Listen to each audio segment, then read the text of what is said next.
And the stars have landed, and we are getting ready for a blockbuster United Cup matchup, one for the ages. That superstar Taylor Fritz. I'm your host, Good Energy. As always, this video is brought to you via the Doctrine of Fair Use, the Fair Dealing, and the Digital Millennium Act. And there she is, ladies and gentlemen, the future of tennis, Coco Gauff. One of my favorite players for so long, and it's good to see her finally blossoming into this superstar athlete we all knew she would become. And before we go any further, guys, I want to wish a happy holidays to everyone that's listening here. Thank you for the love and support. I hope you enjoy this time with your friends and family and loved ones. And yes, as always, when it comes to holidays, celebrations, it's what you make it. And remember, it's not about the material things. It's not about what you don't have. It's about being thankful for what you do have, ladies and gentlemen. And there she is, Coco, just touched down, and she is getting ready for a blockbuster clash, ladies and gentlemen. By the way, anyone tuning into these games on Christmas Day here, we have the Boston Celtics, who every time I turn around, it's like they're down 5 to 10 points, and now they have a chance to win the game. These games nowadays are just insane. They come down to the wire time and time again. It's exciting. You just have to love it, right? Sports nowadays are so amazing. So, Coco just touched down. She is now a part of the United Cup team representing the United States. This is her first time in the third edition of the United Cup. That's right, where the men and women meet in amazing competition. And yes, they will receive points. They will receive prize money. This is going to be amazing. Now, Coco, if you're not familiar with the team, I'm going to focus mainly on the ladies. Yes, Taylor Fritz is on this team, but Coco is on the team. Alicia Parks is not on the team this year. Would have been amazing to see her play with Coco. Big Fo's not on the team. Pagula's not on the team. Patty's not on the team. But Danny Mel is on the team. Danielle Collins and Desiree Krawitz. This is going to be an amazing couple weeks, guys. That's right. And we have a blockbuster clash set to occur. You guys ready? Are you ready? We're going to get to that in a minute. But Coco Gauff, guys, you're reigning WTA Finals champion. What do you guys think for the 25 season? I think she's going to have an amazing season. She's my pick, along with Renee Stubbs, to win the Australian Open. I think she's going to do it, ladies and gentlemen. I don't think Sabalenka's going to repeat. Sabalenka's had some pretty easy draws the last couple of years. I talked about, especially last year, a lot of qualifiers. She got it injured, not really in form. Barbara. Coco had a chance, blew it. Can win in the finals, who just doesn't have the power to hang. By the way, just pivot really quick. Did you guys see Iga and Sabalenka practicing? What do you guys think of that? Now, again, here's something that a lot of people don't realize. Sabalenka is pretty strong and powerful. We can agree to that, right? But if you look at when they played each other on clay last year, Rome and Madrid, Iga Swiatek, her forehand was a lot more powerful than Sabalenka in terms of like miles per hour. She was hitting her forehand a lot more powerful than Sabalenka year in year. She's just powerful. So when you realize that Iga Swiatek, when it comes to now, and I'm talking about serve, when it comes to serve, we all know Sabalenka, she really goes for it, right? She's in the 120 miles per hour range consistently. And Coco's up there as well, but Coco's always been up there, right? Coco also has, with Alicia Parks, one of the fastest serves on record at the U.S. Open. And so does Sabalenka. But when it comes to serve, we all know Sabalenka really goes for it. That's her style of play. But aside from the serve, and I think Iga can crack a powerful serve, but we all know the harder and bigger you go on a serve, it's a lot harder to control. So I think Iga focuses more on the ball placement. But if you take a look at the power that Sabalenka cracks with her serve, it shows her skill, right? Because she's able to control the ball. However, when the ball's in play, Iga Swiatek overpowers Sabalenka in a lot of these rallies with her forehand. So when we're talking about power, a lot of people just assume that Sabalenka is one of the hardest hitters, which she is. But when it comes to Iga Swiatek, Iga's striking that ball harder than Sabalenka, which is why she's able to dictate a lot of those rallies. And she's been able to turn the tide against Sabalenka and dominate the recent head-to-head. However, ladies and gentlemen, I want you to take a look at their practice the other day when they were practicing together. And look, that's the start of a good relationship. We want to end these wars. And, Ego's very outspoken about, the situation with Russia and Ukraine. But look, we'll take a page from Azarenka's book. She's not from Russia, right? But listen, ladies and gentlemen, did you see them practice in the footwork? Are you guys surprised at Sabalenka? And this is just from the practice. Okay, we're not talking about match or anything else, just this particular practice. Were you surprised that Sabalenka's footwork looked a lot better than Iga's? You got to watch the practice. Sabalenka posted it on her personal social media. But I think looking at that, it just lets you know that Sabalenka is a really good athlete. But again, I'm a little concerned with Iga Swiatek coming into this upcoming season. Just the way Sabalenka was just able to just outrun her. I'm telling you guys, I think Iga, when she finally loses and she's unable to defend that French Open title, I don't know. I think that may have a big blow to her confidence, just being so dominant at the French Open. But just seeing Sabalenka's footwork and how well she looked against Iga Swiatek head to head. And this is why I say all the time, I think a lot of people, they're finally coming around to a lot of things that I've said for the longest. And I think they're starting to realize, just the expertise I have when it comes to supporting all these amazing ladies and watching them so much. It's been my duty here to propel women professional sports for a long time, because like I say it all the time, we've been watching the men dominate for so long. Look, we know Tiger Woods is amazing. We know LeBron and Jordan and rest in peace Kobe and all these great male athletes are amazing. But what about the ladies? They have next. And that's why I've always supported, these female athletes, because I think they're amazing. And I think people are finally starting to come around and realize what I've been saying is true. Coco is the most athletic player on tour. She's explosive. She's the fastest. She has the best defense. And now that it's coming together for her, the serve looks better. She ended the season serving well, right? Not as many double faults. The forehand looked amazing. Backhand's always been great. That athletic ability is not going anywhere. As some of these players start to age, she's going to dominate the tour. And go watch that practice video with Sabalenka and Iga, and you're going to say, wow, Sabalenka just outperformed Iga.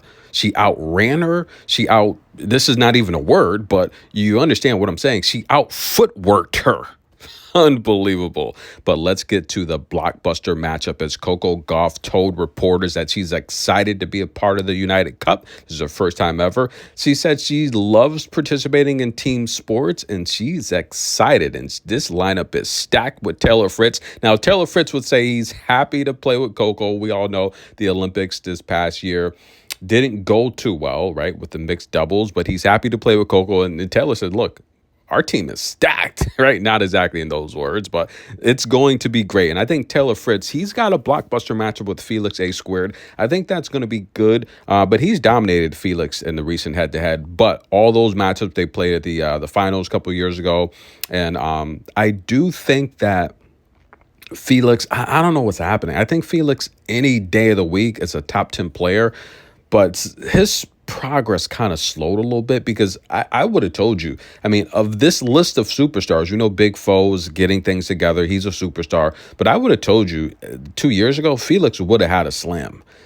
And I don't know. It's just his progress slowed. He's still big time, but I think this has got to be this. I don't want to say it's a make or break season for Felix, but he's got to do something this season. He's got to make at least a slam final. But the tour, I feel it's kind of, I don't know. I just feel the men's side of things, he's one of those stars we're forgetting about. And with Nick coming back, I mean, I think there's going to be a lot of great tennis to be played. But Taylor Fritz said it best. USA, they have a great lineup. He's excited. I think Taylor Fritz, he was a big-time junior. We all know that. But his coming-out party was defeating Rafael Nadal. What was that, a couple years ago now? Maybe a few years ago now at the Indian Wells. That was Fritz's coming out party when he beat Nadal at the Indian Wells, and he took a very nasty spill. But the reality here was Nadal was injured as well, but a lot of people gave Fritz zero chance to win that. I think that was his coming out party, and we're going to get ready for this blockbuster matchup. You guys ready? Are you ready, ladies and gentlemen? That's right. Coco Gauff, the future of tennis, taking on long hair, don't care. Leylah Fernandez, ladies and gentlemen. This is going to be big. This is going to be huge. You guys know that have been following me, supporting me for a long time. You all know these are two of the most popular ladies on tour, two of my favorite ladies to watch. I've been supporting them their entire careers. And you all know early on in this channel, this was a very huge Leylah Fernandez channel.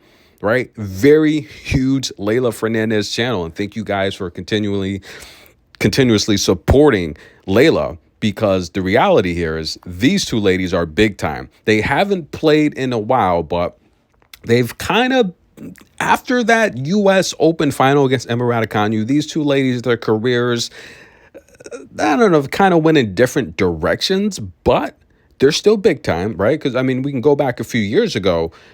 After that U.S. Open season, injuries, right? Only 19 and 15 for Leylah Fernandez. Coco was 38 and 23, made her first WTA finals appearance.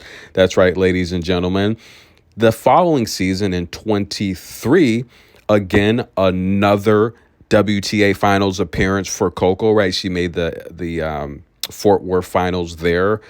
She made the Cancun finals, where those conditions were horrible. 50 and 16 that year for Coco, while Leylah 39 and 24. A lot of wins, a lot of matches, came back healthy. And Leylah this past year 31 and 25, while Coco another 50-win season, back-to-back 50-win seasons, 54 and 17. But I want to take a look at this season in particular, this past season. 31 and 9 for Coco on hard, 18 and 15 for Leylah on hard. We all know this is going to be hard here. Clay 14 and 5 for Coco, 6 and 6 for Leylah. Now, indoor hard, Coco was 4 and 1. We saw her just dominate the WTA finals. Leylah 0 and 1. That's right, on indoor hard. Leylah did have a good grass season, while Coco 5 and 2. That, tough loss against Emma Navarro. But I want to take a look back, as these ladies have not played in a while. The last time they played was last year. You see the red New Balance outfit there when Coco just went on that tour. An exhibition match in Atlanta where Coco won 6-3, 6-3. And you see the red. We know the historic red outfit there where Coco just dominated that summer of 23. She dominated everything, winning DC in the nation's capital. I was there supporting Coco. That's right, amazing atmosphere. Then she went on to Cincinnati to take out Iga, big bad Iga. And then we all know she would take that double-digit win streak into New York City, capture the U.S. Open, becoming the first American to win it since Sloane Stephens, ladies and gentlemen. That's right. Now, Leylah Fernandez would lose this match in straight sets 6-3, 6-3. But, ladies and gentlemen, that's not the first time Coco defeated Leylah. Leylah and Coco have never played on the main tour, but let's go back to juniors, where Coco was a very big time junior. I talk about it all the time. A lot of people don't remember, but ladies and gentlemen, at the age of 14, Coco was the youngest U.S. Open junior girls finalist in history. Coco's got so many records, they can't keep up with them, right? And then that same year in 2018, she would defeat Leylah Fernandez in the semifinal of the Junior Girls Roland Garros semifinal matchup, where Coco beat Leylah Fernandez. She would go on to beat Kat McNally and win the Junior Roland Garros Championship, where she had to come back down a set. Now, Leylah, that was a rough 18, even though, it was, I would say overall, was a good 2018 for Leylah as a junior. She would come back in a major way in 2019. We would see her make, and I talk about this a lot, the hard-hitting Clara Tauson, who made Annette Kontaveit lean back, that's right, with her power. Now, Clara Tauson would beat Leylah Fernandez in the Australian Open Championship. However, later on that year, ladies and gentlemen, Leylah Fernandez would get her slam title as a girl champion. She would defeat Emma Navarro, who's big time on this channel. We all know Emma Navarro is the future of American tennis. I do think Coco and Emma Navarro will represent the United States at the LA Games in 28. And remember, guys, get your tickets early because those prices are going to be astronomical. Make sure you get your tickets early because if you can reserve them in advance, they're very inexpensive for a lot of these events.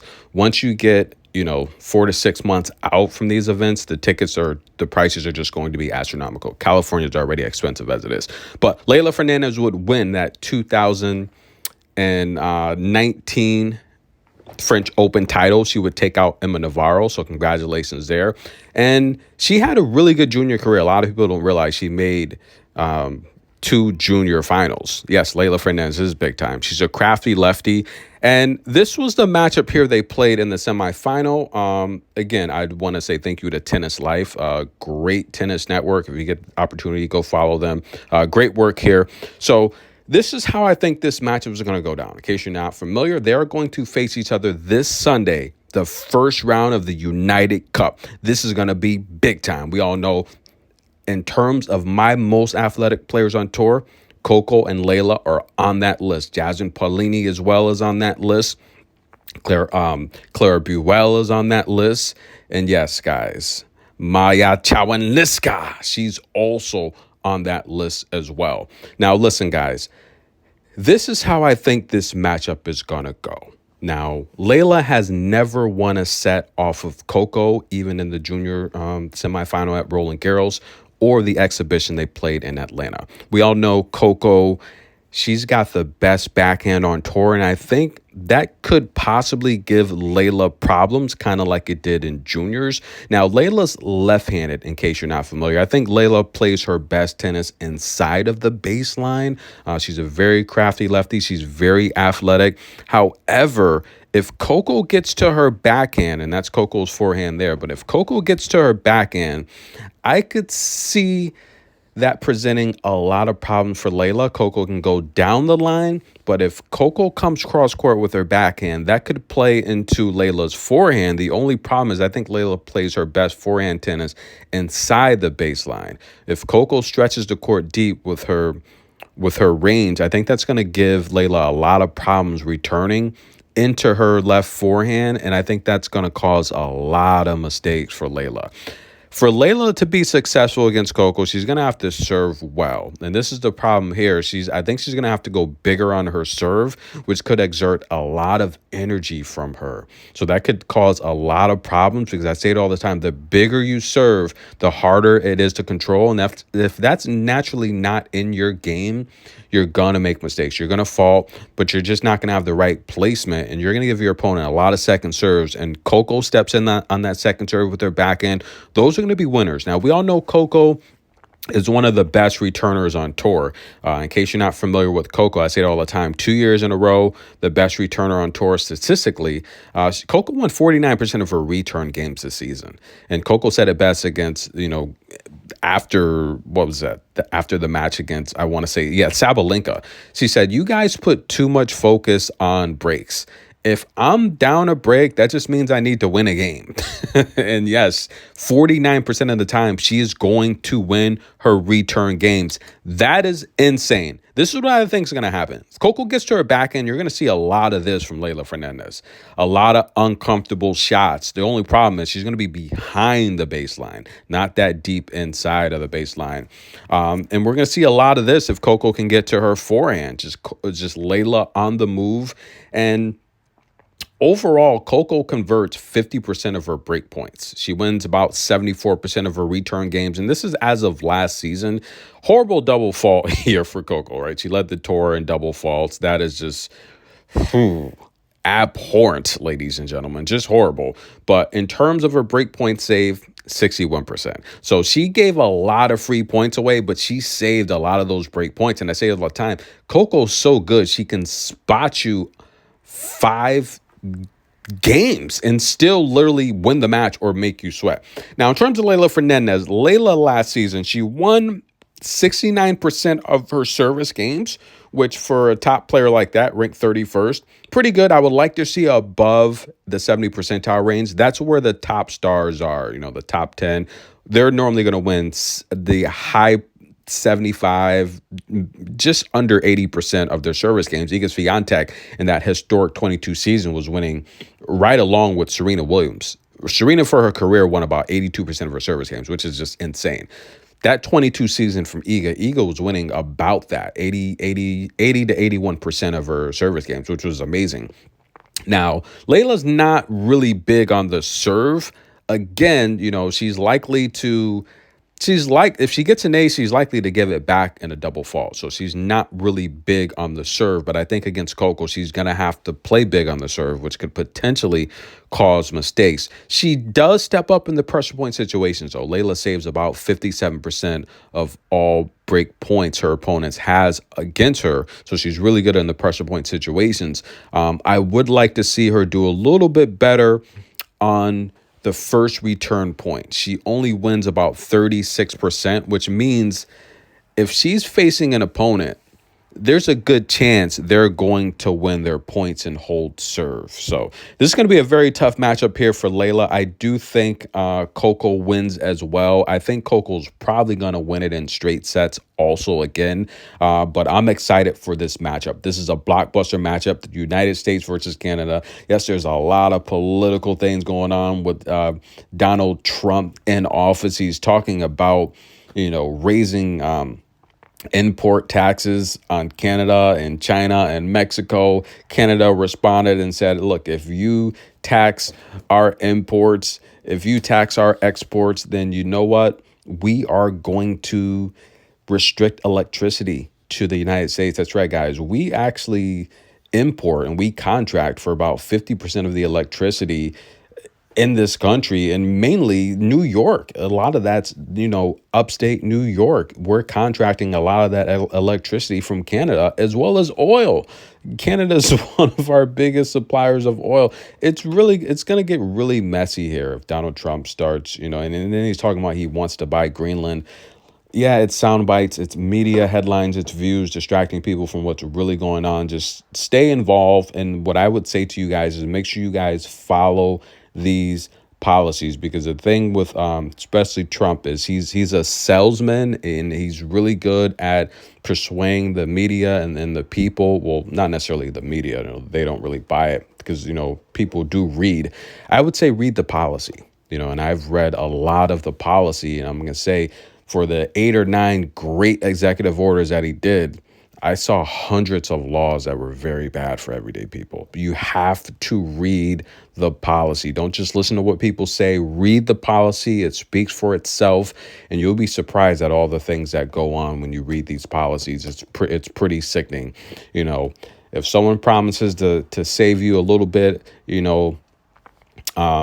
in one category, just make sure, they're not taking it back in another category. And a lot of the laws that I've read, they are highly discriminatory. We're talking about anything from labor laws to discrimination in the workforce, taking away things like affirmative action. And it's not a level playing field. People need a level playing field because there's been laws that have kept people back for so long. So you need things to help assist people that otherwise won't have fair opportunities. And I tell you this from experience. I know how it is. People do need help to make things fair and level. And when you're taking policies that are on place to help equal and level the playing field, when you take them away, it's not fair. And then you talk about things like education, you talk about things like women's rights, you talk about taking away grants and funds away from people coming here trying to start a new life.